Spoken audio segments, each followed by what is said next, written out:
मोला माया होगे वो, मोला माया होगे वो, जटका बाजार मंगलवार के।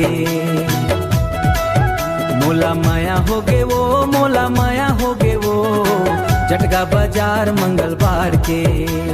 तहु कछु चिन्हा ले देबे मोरबा, महू कछु चिन्हा ले देहूँ तोरबा।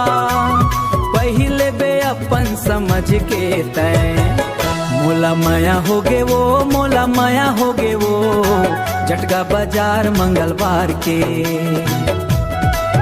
मोला माया होगे वो, मोला माया होगे वो, जटका बाजार मंगलवार के।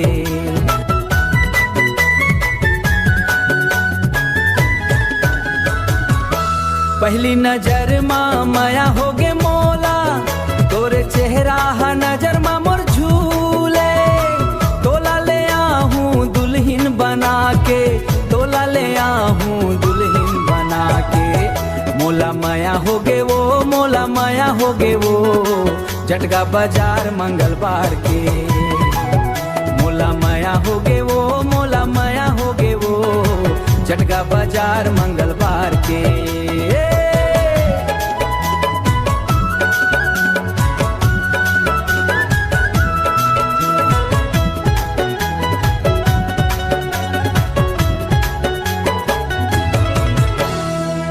बीच बाजार में मुलाकात करबो,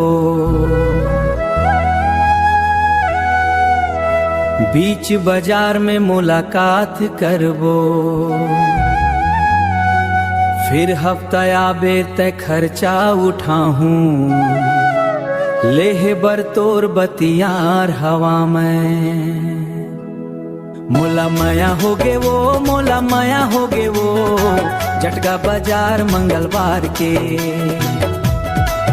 मोला माया होगे वो, मोला माया होगे वो, जटका बाजार मंगलवार के। तहु कछु चिन्हा ले देबे मोरबा, महू कछु चिन्हा ले देहूँ तोरबा। पहिले बे अपन समझ के तय, मोला माया होगे वो, मोला माया होगे वो, जटका बाजार मंगलवार के।